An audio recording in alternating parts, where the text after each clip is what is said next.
అందరికీ నమస్కారం. మీరు చూస్తున్నారు సేజ్ తెలుగు యూట్యూబ్ ఛానల్. నేను కుటుంబరావుని. పేదల సంఖ్య మారాలే కానీ కుబేరుల సంపద మాత్రం 12,075 లక్షల కోట్లు. ప్రపంచంలోని బిలియనర్ల సంపద విలువ 2024లోనే ఏకంగా 2 లక్షల కోట్ల డాలర్లు పెరిగి మొత్తంగా 15 లక్షల కోట్ల డాలర్లుగా అంటే 12,075 కోట్లకు చేరింది. వరల్డ్ ఎకనామిక్ ఫోరం వేదికగా ఆక్స్ఫామ్ విడుదల చేసిన టేకర్స్ నాట్ మేకర్స్ నివేదిక ఈ విషయాన్ని వెల్లడించింది. అయితే పేదల సంఖ్యలో పెద్దగా తేడా లేదని, పేదలుగానే జీవిస్తున్నట్లు తెలిపింది. ప్రపంచంలోని ధనిక పేద ప్రజల మధ్య ఆర్థిక అసమానతలు నానాటికి పెరుగుతూనే ఉన్నాయి. ఈ విషయం మరోసారి రుజువైంది.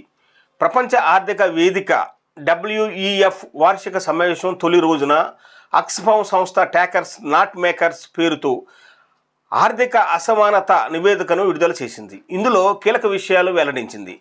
1990 నుంచి పేదరికంలో జీవిస్తున్న వారి సంఖ్యలో పెద్దగా మార్పు రాలేదని, బిలియన్ల సంపద మాత్రం భారీగా పెరుగుతూ వస్తున్నట్లు తెలిపింది.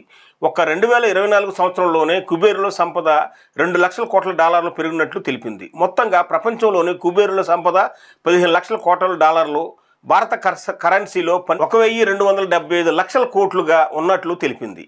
ఇక ఆసియా ఖండం విషయానికి వస్తే బిలియన్ల సంపద 299 బిలియన్ల డాలర్లు అంటే 25.42 లక్షల కోట్లకు చేరినట్లు టేకర్స్ నాట్ మేకర్స్ నివేదిక తెలిపింది. వచ్చే దశాబ్ద కాలంలో కనీసం 5 ట్రిలియన్లుగా అవతరించవచ్చని అంచనా వేసింది. 2024 సంవత్సరంలో కొత్తగా 204 మంది బిలియనర్లుగా మారారని, అందులో 41 మంది ఆసియా నుంచే ఉన్నట్లు నివేదిక తెలిపింది. 2023లో నార్త్ వరల్డ్కి సౌత్ వరల్డ్ నుంచి గంటకు 30 మిలియన్ల డాలర్ల సంపద వెళ్తున్నట్లు పేర్కొంది. 60% మంది బిలియనర్ల సంపద వారసత్వం, గుత్తాధిపత్యం ద్వారానే వచ్చినట్లు తెలిపింది. 20-30 ఏళ్లలో 1000 మందికి పైగా బిలియనర్లు 442 లక్షల కోట్ల సంపదని తమ వారసులకు అందించనున్నట్లు పేర్కొంది.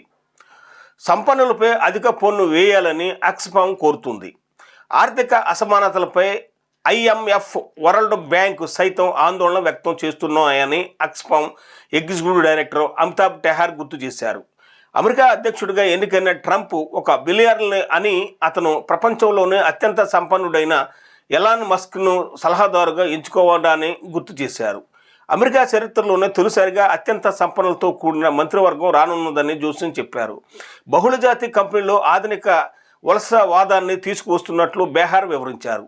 అమెరికా, బ్రిటన్, ఫ్రాన్స్ వంటి ఉత్తర దేశాల్లో ఉన్న ధనవంతుల్లో 1% మంది దక్షిణ దేశాల నుంచి గంటకు 255 కోట్లు తీసుకుంటున్నారని గుర్తు చేశారు. వలసవాద యుగం అందించిన ఒక ప్రొడక్ట్ ప్రైవేటు బహుళ జాతి కంపెనీలుగా పేర్కొందే నివేదిక. సొంత సైన్యాన్ని తయారు చేసుకుని సంపదను దోచుకున్నాయి. భారత్లో ఈస్ట్ ఇండియా కంపెనీకి 2.60 లక్షల మంది సైనికులు ఉండేవారని గుర్తు చేసింది. భూ ఆక్రమణలో, విలీనాలు, కొనుగోళ్ల ద్వారా ప్రపంచంలో తొలి అంతర్జాతీయ ఆర్థిక వ్యవస్థను తెచ్చారని, దీంతో భారత్లోని ఐరోపా ఆర్మీ అధికారులు అధికంగా లాభపడినట్టు తెలుస్తుంది. 1940 వచ్చే నాటికి టెండర్లు, బ్యాంకర్లు, పారిశ్రామికవేత్తలు భారీగా లబ్ధి పొందారు. వలసవాద ప్రభావం వల్ల భారత్లోని విద్యా బోధనలో 0.14% మంది మాత్రమే మాతృభాషను వినియోగిస్తున్నారన్నారు. భారత్లో ఈస్ట్ ఇండియా కంపెనీ పాలనలో మిలిటరీ కోసం 75% నిధులు కేటాయించగా ప్రజా పనులకు 3% కేటాయించారు. దీంతో కరువులు తాండవం చేశాయి. ఆధునిక భారత్లో ఈ ప్రభావం ఇంకా కనిపిస్తున్నట్లు నివేదిక హెచ్చరించింది.